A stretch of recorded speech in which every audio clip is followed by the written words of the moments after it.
함께 한번 기도하겠습니다.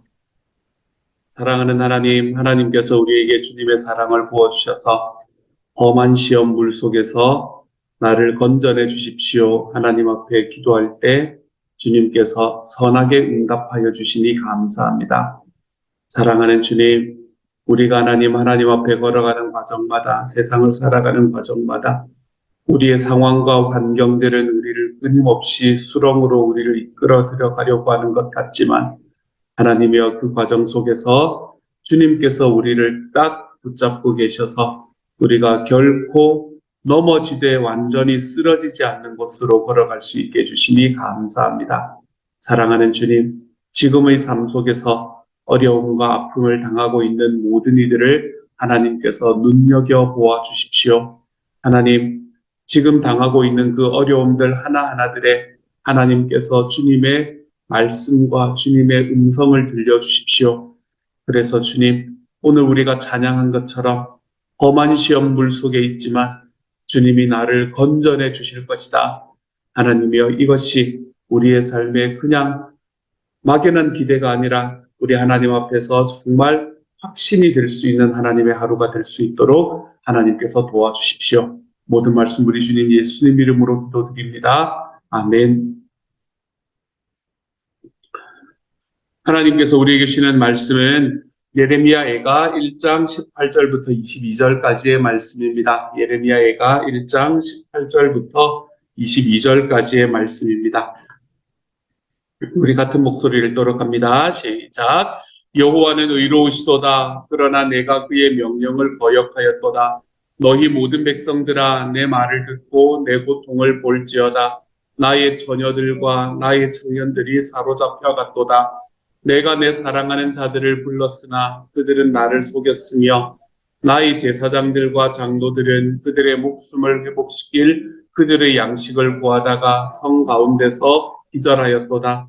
여호와여, 보시옵소서. 내가 환난을 당하여 나의 애를 다 태우고 나의 마음이 상하오니 나의 반역이 심히 크미니이다. 밖에서는 칼이 내 아들을 빼앗아가고 집안에서는 죽음 같은 것이 있나이다. 그들이 내가 단식하는 것을 들었으나 나를 위로하는 자가 없으며 나의 모든 원수들은 내가 재난 당하는 것을 듣고 주께서 이렇게 행하신 것을 기뻐하나이다. 그러나 주께서 그 선포하신 날을 이루게 하셔서 그들이 나와 같이 되게 하소서. 그들의 모든 악을 주 앞에 가지고 오게 하시고 나의 모든 죄악들로 말미암아 내게 행하신 것 같이 그들에게 행하옵소서. 나의 탄식이 많고 나의 마음이 병들었나이다. 아멘. 우리 한 번만 더 들어보시도록 하죠. 제가 세번역 성경을 한 번만 읽어보겠습니다. 에가서는 거기에 나와 있는 이 슬픔의 마음들이 느껴지면 뭐 크게 우리가 지식적으로 비판을 하지 않아도 이건 정말 그 안에 예레미야가 가지고 있는 슬픔의 마음이 느껴지면 그걸로 정말 괜찮은 그런 말씀이거든요. 그래서 제가 세번역 성경으로 18절부터 22절까지를 한 번 더 읽어보도록 하겠습니다. 오늘의 말씀은 이렇게 말해요. 주님께서 하신 일은 옳으나 나는 주님의 말씀을 거역하였다. 모든 백성아, 들으라. 이 고통을 보아라. 처녀 총각들이 사로잡혀서 끌려갔다. 내가 애인들을 불렀으나 그들은 나를 배신하였고 제사장들과 장로들은 목숨을 이으려고 먹을 것을 찾다가 성 안에서 기절하였다. 주님, 나의 절망을 살펴주십시오. 애간장이 다 녹습니다. 내가 주님을 얼마나 자주 거역하였던가를 생각하면 심장이 터질 것 같이 아픕니다. 거리에는 칼의 사륙이 있고 집안에는 사망이 있습니다. 사람들은 나의 신음을 듣지만 아무도 나를 위로하지 않습니다. 내 모든 원수들이 내가 재앙을 받는다는 소식을 듣고 이것이 바로 주님께서 하신 일임을 알고서 즐거워합니다. 주님께서 선포하신 그날이 이르게 해주셔서 그들이 나와 같은 꼴이 되게 해주십시오. 그들의 모든 사악함이 주님 앞에 드러나게 해주시고 그들을 엄하게 다스려 주십시오. 주님께서 내 모든 죄를 다스리신 것처럼 그들의 죄도 다스려 주십시오. 끝없는 이 한숨 소리, 심장이 다 멎을 듯합니다. 이렇게 이야기를 합니다. 먼저 이 말씀에서 18절의 말씀에서 처음 시작을 하는데 18절을 보면은 처녀 총각들이 사로잡혀서 끌려간 이야기를 우리에게 하고 있지 않습니까? 그렇죠? 이것은 성읍의 여러분 예전에 한 성을 이렇게 멸망을 시키고 나면 그 성에서 가장 먼저 사로잡아가는 사람들은 그 성에 있던 젊은이들이었습니다. 왜 그런가 하면 젊은이들은 전쟁할 수 있는 힘이 있는 사람들이었잖아요. 그렇죠? 그러므로 마지막까지 남는 사람들이 이제 너무 죄송하게 요즘을 보면 좀 죄송하긴 하지만 나이가 많으신 분들이 그곳에 그냥 좀 남겨두되 젊은이들은 반드시 끌고 가는 것이 일상이었습니다. 그것이 오늘 18절의 말씀에 나타난 처녀 총각들이 사로잡혀서 끌려갔다라는 이야기가 우리에게 말하고 있는 거죠.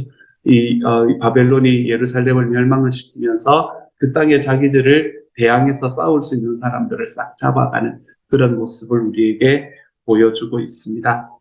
그리고 난 다음에 19절에서는 내가 애인들을 불렀으나 그들은 나를 배신하였고 우리 예레미야서에서 특별히 애인이라고 이야기하는 것은 진짜 사람을 이야기하는 게 아닙니다. 여기서 말하는 애인이다라고 이야기하는 것은 이 이스라엘이 기대려고 생각하는 그런 나라들을 이야기를 합니다. 주로 이집트를 이야기를 하고 주로 이스라엘 옆에 있는 그 이제 부족 국가들 중에서 이스라엘보다 힘이 세었던 부족 국가 또는 그 부족 국가의 연합을 이야기를 할 때가 많지요. 어떨 때는 아수르를 애인이라기도 하고 어떨 때는 바벨론은 이제 애인이라고 하기는 그가는 이 지금 싸우고 있는 상황이기 때문에요. 어쨌든 이스라엘이 외교적으로 어떻게든 이 일을 풀어보려고 노력하던 그 나라들을 사랑하는 자, 애인 이렇게 이런 단어로 사용하고 있죠.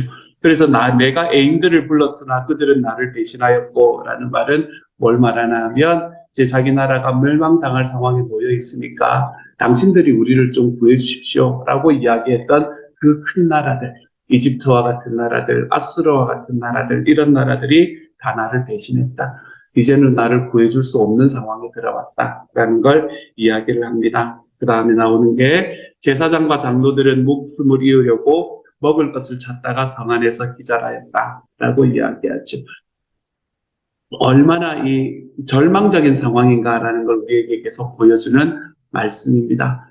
제사장과 장로들이라고 이야기하면 여러분 먹을 것이 부족한 사람들은 아니거든요. 그 나라의 이 지도자 중에 지도자였던 사람들이었잖아요. 그렇죠? 근데 그런 지도자들조차도 성 안에서 먹을 것 찾다가 기절했다라는 말은 찾을 수가 없었다는 거죠. 아무리 먹을 것을 찾아도 찾을 수가 없는 상황까지 이르렀다라고 이야기하는 그런 내용들로 오늘의 말씀을 시작을 합니다. 그리고 난 다음에는 하나님 앞에 기도할 때 이 예레미야의 기도는 크게는 두 가지의 방향으로 나타나게 되죠.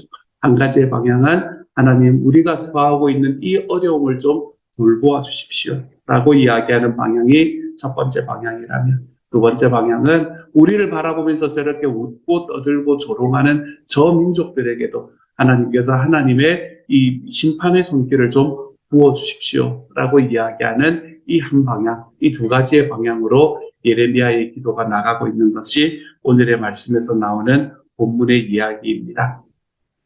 그러면 이 본문을 가지고 우리가 어떤 말씀을 우리가 볼 수 있을까? 하나님 앞에 오늘은 어떻게 살아갈 수 있을까? 예루살렘의 멸망은 예루살렘 백성들의 죄 때문이다라고 제가 말씀드렸잖아요. 그렇죠? 오늘의 말씀에서도 먼저 그 이야기를 먼저 이야기합니다. 18절에서 이렇게 이야기합니다. 여호와는 의로우시도다. 그러나 내가 그의 명령을 거역하였도다. 라는 겁니다. 이것은 저에게 깨달은 하나의 사실로 다가오는 그런 말씀이었습니다. 죄는 의로우신 하나님의 말씀을 거역하는 거구나 라는 것이 저희가 먼저 다가왔던 말씀이었죠. 죄는 의로우신 하나님의 명령을 거역하는 겁니다. 무엇 하나 부족한 것이 없던 에덴 동산이 생각이 났습니다. 에덴 동산에는 무엇 하나 부족함이 없었지만 아담과 하와가 저지른 죄가 자기가 자기의 하나님이 되는 바로 그 죄가 바로 선악을 알게 하는 과실을 먹지 말라라는 하나님의 말씀을 거역하게 만들었죠. 하나님 말씀이 내가 내 하나님의 자리에 서 있는데 라고 이야기하며 그 과실을 까먹는 것으로부터 인간의 죄는 들어오게 됩니다. 하나님께서 죄를 계속해서 부추기는 것이 아닙니다, 여러분. 하나님은 의로우십니다. 다시 말하면 예레미야는 하나님께서 공의로우신 분이라는 것을 확실하게 믿고 살아갔던 사람이었던 것 같습니다. 하나님은 하나님의 공의로운 사람이었기 때문에 예레미야가 불의한 세상을 향해서도 당당할 수 있었던 거지. 그러니까 자기 주변에 있는 나라들을 향해서 하나님, 우리가 당했던 것처럼 저들도 당하게 해주십시오라고 이야기하는 것은 하나님의 공의로움을 그는 알고 있었기 때문에 그렇습니다. 여러분, 하나님이 공의롭다라는 이야기는 굉장히 어떻게 보면 굉장히 좀 모호한 이야기입니다. 하나님이 공의롭다라는 말은 뭘 이야기하는 걸까요?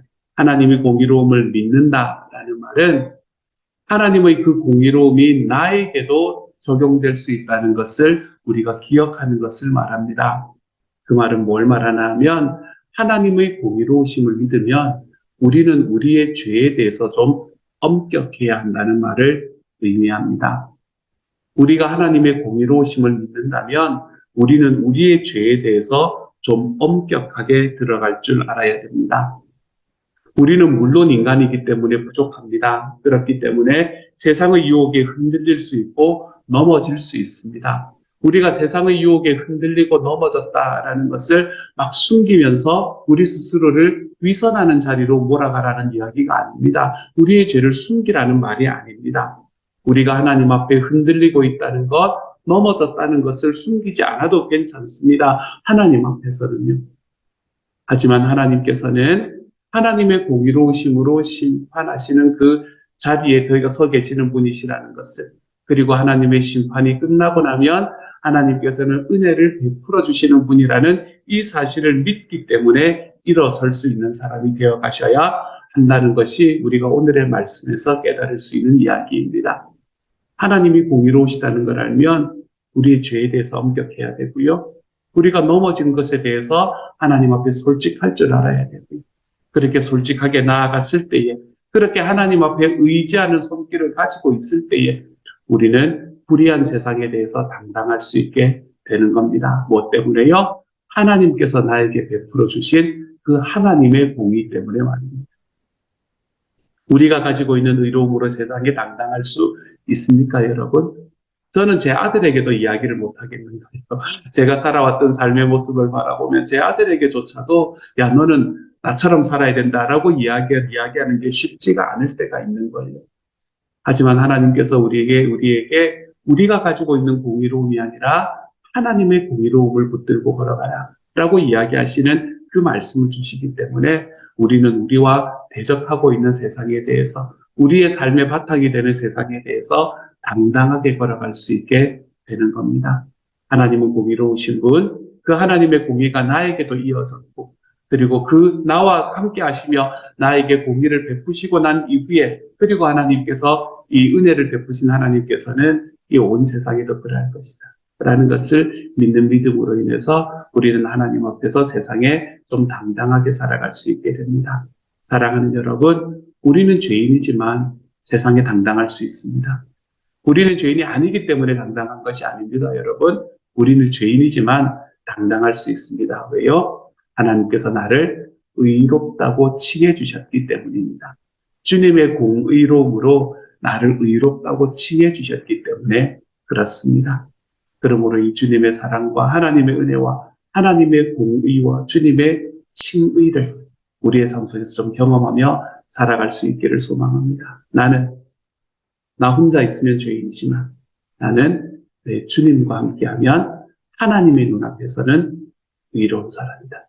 이것을 우리의 삶에서 기억하고, 이것이 우리 주님의 공의임을 우리가 바라보고, 내 하나님 앞에 날마다 나의 삶을 좀, 매일매일 나의 삶을 좀 삼가며 살아가 볼 수 있는 하나님의 사람이 되어가는 저와 여러분이 되어가시기를 우리 주님의 이름으로 축복합니다. 우리가 가지고 있는 우리의 고난은 죄 때문이다. 하나님은 의로우시지만 우리가 그분의 명령을 거역하여 라고 이야기했던 예레미야는 20절부터 시작해서 하나님 앞에 간구하는 이야기를 우리에게 들려줍니다. 근데 예레미야는 너무나 큰 절망 속에 있었지만 세상으로부터 위로받는 것을 원하지를 않았습니다.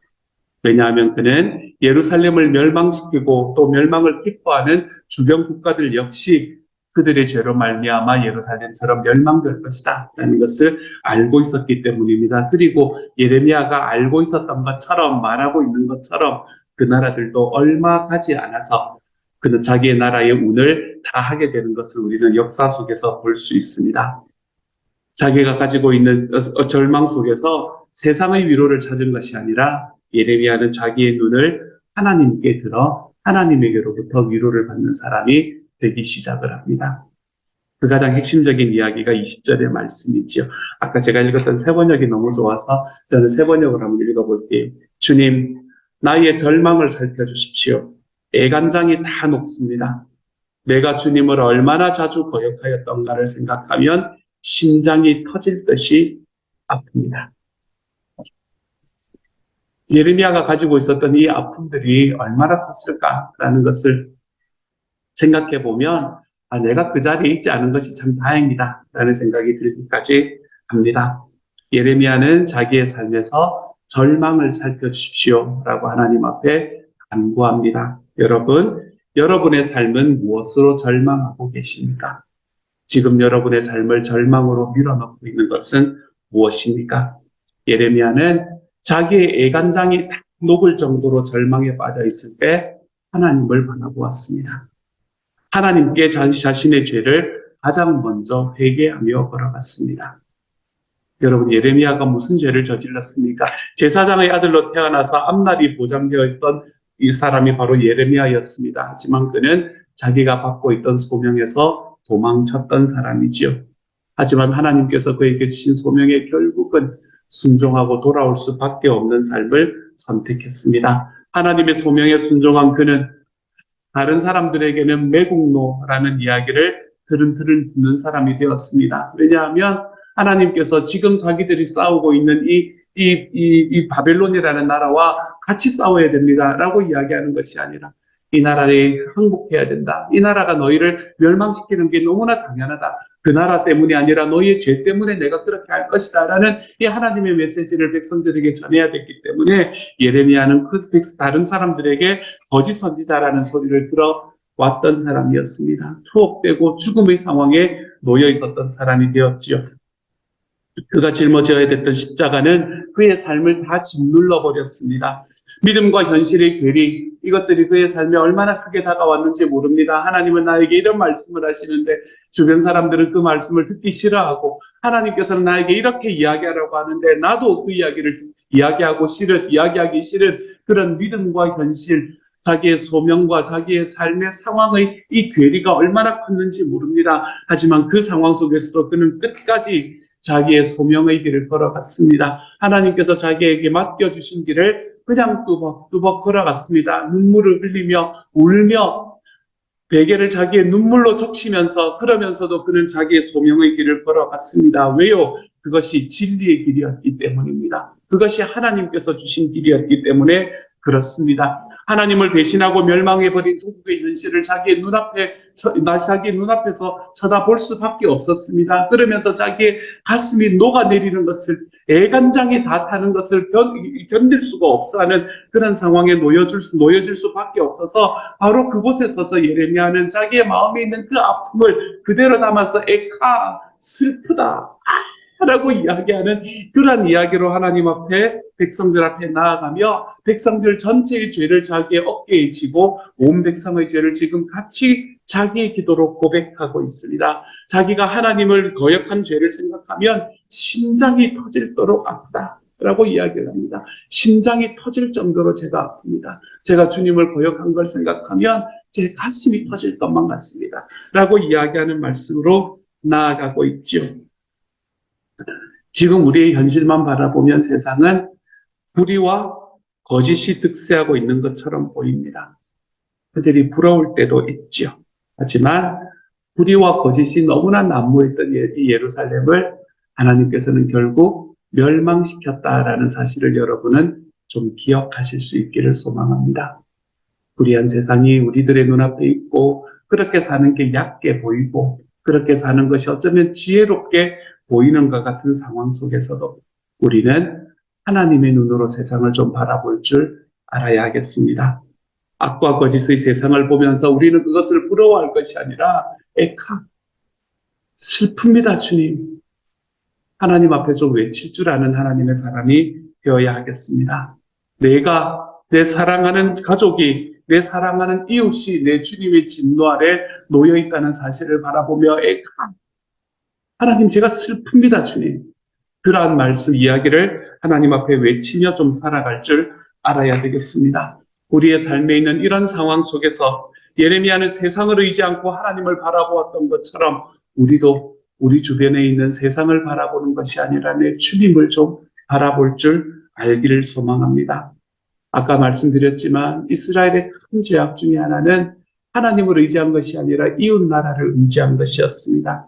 그래서 그는 하나님 앞에서 자신의 죄를, 그러므로 예레미야는 하나님 앞에서 자신의 죄를 그리고 이스라엘의 죄를 눈물로 회개하는 것을 오늘의 말씀에서 볼 수 있죠.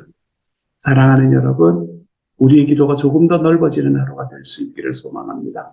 내가 뭐 그래 잘못했기에 라는 것이 아니라 내가 가지고 있던 나의 죄악을 하나님 앞에 내어놓을 뿐 아니라 나와 함께 있는 나의 이웃의 아픔을 같이 품고 기도하고 걸어가 볼 수 있는 하나님의 사람이 되기를 소망합니다. 나의 이웃을 조금 넘어서 우리 사회가 가지고 있는 아픔과 어려움을 나의 마음으로 함께 품고 기도하며 좀 걸어가 볼 수 있는 하나님의 사람이 되어갈 수 있기를 소망합니다.